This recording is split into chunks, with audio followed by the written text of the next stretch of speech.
Hey everybody, welcome back. In this video, we're going to open up the Dragons of Tarkir Battle with Cunning Ojutai pre-release box. I've already cut the seal on it to make it easier to open, so let's go ahead and open it. I got this pack extra for one of the pre-releases that I played in today. So the first thing we're greeted with is Ojutai, a description of the clan. Dragon Lord Ojutai is known as the great teacher to his clan of martial artists, mystics and wandering warriors. The clan believes that Ojutai and his brood are the wisest living sages, and that the ultimate honor is to ascend on death and be reincarnated as one of these skywise. The clan values cunning and is represented by the dragon's eye, which signifies awareness and the pursuit of wisdom. So, very cool. The art on Ojutai is always really good. Basically a kung fu dragon. There's the write-up. I won't hold that up if anyone wants to read it themselves. There you are. I'll try to hold it as still as possible. Pause the video and look at that. We have a Play the Tarkir Dragon Fury game for your chance to win. It goes over the... this is basically a cardboard arena with stand-up plastic pieces that have a point total on each one. For each card you knock over, or you throw a die, and each plastic piece you knock over, you get those points. I played this twice. You get to play for each pre-release, I believe, and depending on how many points depends on the card you get. 3 or more, you get an alternate art Evolving Wilds. For 9 or more points, you get an alternate art Dragon Fodder.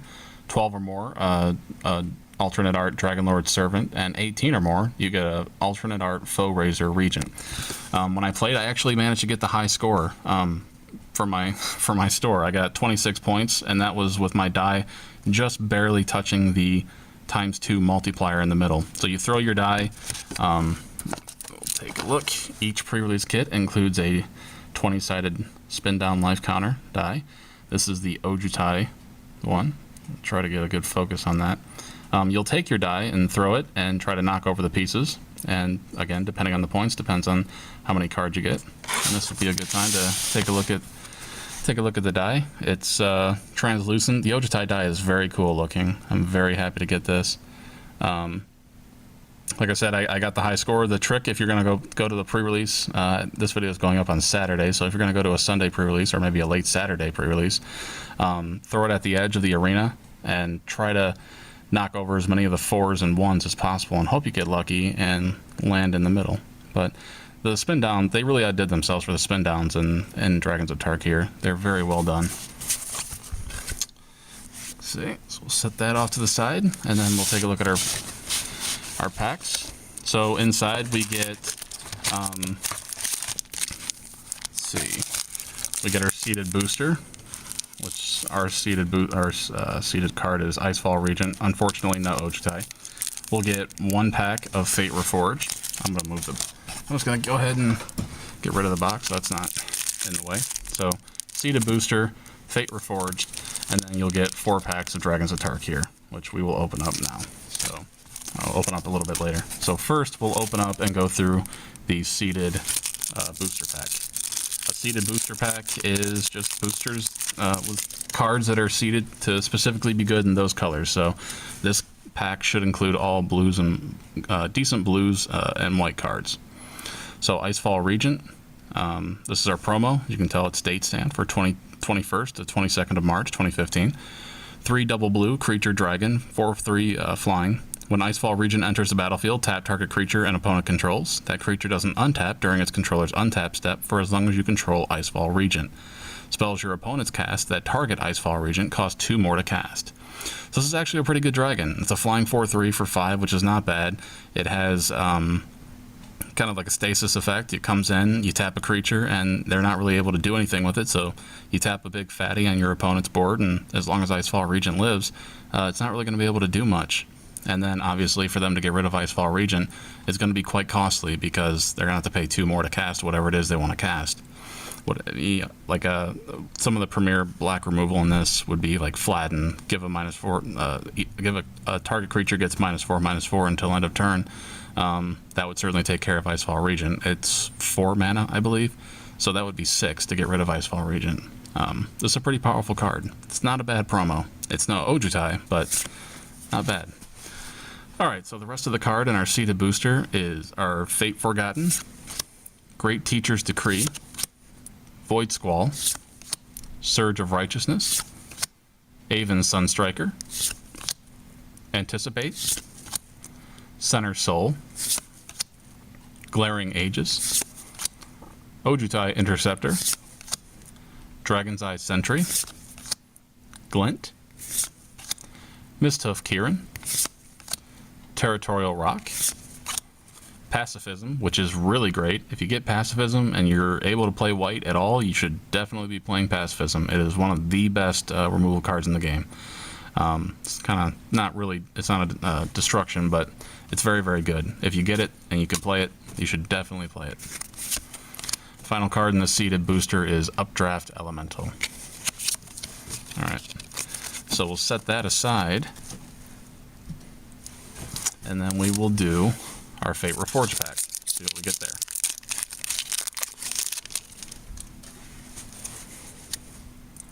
So we have Sultai Runemark, Grim Contest, Pressure Point, Aven Skirmisher, Lotus Path Djinn, Temur Battle Rage, Hunt the Weak, Fierce Invocation, Temur Runemark, Humble Defector, Cloudform, Diplomacy of the Wastes, Rally the Ancestors, Mardu Runemark, foil. We have a Blossoming Sands, and a Spirit Token. So our rare in the pack was Rally the Ancestors, which is Poo Poo Boo Hoo. It's not really a very good card, unfortunately. Certainly not one you really want to play, at least I wouldn't. It has some uses, but I think those uses are few and far between. So we'll go with the first. We'll open the 4 packs of Dragons of Tarkir, and we'll start with this Narset pack. After I open up all the cards, I will see about putting together a deck, go over the deck that I get with the cards I open, and if you like, go through the video and let me know what deck you would build with these cards. So we'll start off with Volcanic Rush, Dramoka Warrior, Coat with Venom, Kolagon Aspirant, Gurmag Drowner, Colossodon Yearling, Spider Silk Net, Vulturous Aven, Misthoof Kieran, Ojutai's Summons, Echoes of the Kin Tree, this is the second uncommon, Great Teacher's Decree. Our final uncommon now is a Tarka Monument, and our rare is Silumgar's Command, 3 blue-black, choose 2, counter target non-creature spell, return target permanent to its owner's hand, target creature gets -3/-3 until end of turn, and destroy target planeswalker. Very good. We have an island and a tip card. Okay. Next pack. This has Icefall Regent on it, so I guess the packs have the other dragons. No, they're not the Dragon Lords. Okay. So we'll start off with Mind Rot, Kindled Fury, Palace Familiar, Conifer Strider, Pacifism, great, Epic Confrontation, Atarka Ifrit, Foul Tongue Shriek, Reduce in Stature. Our first uncommon is Enduring Scale Lord. Second uncommon is a Dragon Lord Servant. Final uncommon, Youthful Scholar. And our rare is Thunderbreak Regent, 2 double red flying. Whenever a dragon you control becomes the target of a spell or ability an opponent controls, Thunderbreak Regent deals 3 damage to that player. Very good card. If we were playing red, I'd be very happy to pull this. And we have a foil Enduring Victory. Destroy target attacking or blocking creature. Bolster 1. We have a Plains. And a Djinn Monk. Very cool. Okay. I'll try not to mix those up. Alright, next pack.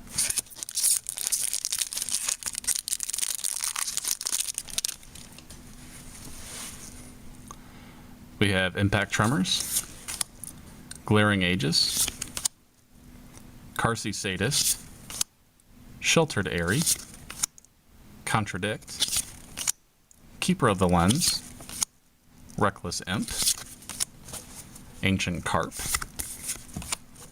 Enduring Victory, Segmented Crotic, Echoes of the Kin Tree, Lurking Arinx, and our final uncommon is Bloodchin Rager, and our rare is Necromaster Dragon, 3 blue-black, flying. Whenever Necromaster Dragon deals combat damage to a player, you may pay 2. If you do, put a 2/2 black zombie creature token onto the battlefield, and each opponent puts the top 2 cards of his or her library into his or her graveyard. Very powerful creature. Definitely play it if you're in those colors. We have a forest, and we have a tip card. Very cool. People haven't. Some people have noticed that they have a very cool insert for the new upcoming Modern Masters set. Very excited about that. All right, last pack. Be very happy to pull a Narset or maybe an Ojutai. Let's go with Narset. So we have a Sandstorm Charger, Kolagon Skirmisher, Kolagon Aspirant, Contradict, Einok Artillerist, Glint, another Pacifism, Guardian Shieldbreaker, Atarka Efreet, Flatten. Our 3 uncommons are Dramoka Captain, Great Teacher's Decree, and Deathwind. Very good removal Deathwind is. And our final rare is Kolagon's Command. So 1 black-red, instant.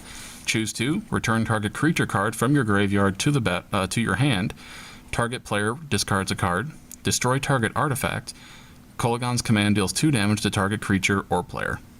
So very powerful command. All the commands really are. They're really great spells. If you can play them, you probably should. We have a mountain and a tip card.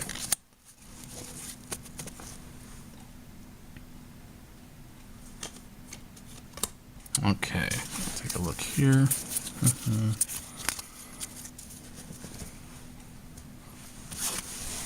So we're looking at Kolagon's Command, Necromaster Dragon, Thunderbreak Regent, Silumgar's Command, Rally the Ancestors, and Icefall Regent for our rares. So I'll take some time out. We're gonna fade out here. I'll go see what kind of deck I think would be decent here, and we'll come back and go through it. See you in a bit. Hey guys, welcome back. So I looked through the cards and I built what I thought was the most decent blue-white deck that I could get. One of the things is I'm kind of glad I didn't play the blue-white Ojutai deck in pre-release. One, it's not usually the colors I like to play. But another thing is it's hard to really get a feel for the very high cost blue spells. It's tough. I think the blue-white colors were tough this time around. But let's go through the deck and see what we got. So we'll start with creatures, then spells, and we'll go into the land base then after that. And in order of converted mana cost, a 1-drop Defender First Strike 1/3. It's not fantastic, but it does hold some things off. And so for a 1-drop, it's not bad. We go into a Palace Familiar, a 2-drop 1/1. It's a flyer, which is good, and it also draws you a card when it dies, which is great. We have Dramoka Warrior. It's a 2-drop 3/1, basically an Oresco Swiftclaw. Unique creatures, and it's a decent one. Territorial Rock. It's not one that I'm happy to play, but I needed some flyers, and getting flying is very important, both for offense and defense. This isn't going to do much for you on offense, but we didn't really draw a whole lot of great blue or white creatures, unfortunately. Blue creatures are kind of, if they're good, I haven't really seen a whole lot of them. We then have 2 Misthoof Kirans. Misthoof Kiran is a great card. It's got Megamorph, 3 mana. It's a flyer. Nothing wrong with it. If you can get it out and Megamorph it, you have a 3/2 flyer, and that's fantastic. And we have 2 of them, so hopefully that brings a little bit more consistency to drawing those. We have an Updraft Elemental, It's another flyer for 1/4. Again, it's a flyer, which is great, but it's also pretty weak, which is not great. We have an Aven Sunstriker, 1 double white, 1/1 flying double strike with Megamorph, which can be a 2/2 flying double strike creature. Takes a little work to get it going. It's not the best, but it's certainly not the worst. Lotus Path Djinn, 3 and a blue, 2/3 flying with prowess. Nothing wrong with that. This is actually probably one of the best creatures in the deck, which is a little unfortunate. Youthful Scholar, 4 mana, 2/2. When it dies, it draws you 2 cards. Nothing wrong with that. Card draw is always great. Gurmag Drowner, 3 and a blue, exploit. When Gurmag Drowner exploits a creature, look at the top 4 cards of your library. Put one of them into your hand and the rest into your library. Exploit is kind of a weird mechanic. You do need some good targets for it, and we kind of do have those with Youthful Scholar and our Familiar that we can sack to draw a card if we ever need to. So a 2/4 is not bad. It shores up a little bit of defense and gives us some targets for exploit if we need them. We have an Ojutai Interceptor. That's another flyer. This one's a 4 mana, 3 and a blue, 3/1. Flying with Megamorph, so it could be a 4/2. And we have the biggest creature in our deck, the Icefall Regent, which we already went over. 3 double blue, 4/3 flying. Taps a creature when it comes into the battlefield. That creature doesn't untap, and spells the target. It costs 2 more to cast. So that's our big creature that we're aiming for. For spells, we went with Center Soul. Target creature gains protection from the color of your choice until end of turn, and you can rebound it. I'm not sure how I feel about this spell. I think it's basically, kind of like a more expensive God's Willing, but it does have rebound, which is nice. The thing is the rebound kind of makes this a little strange.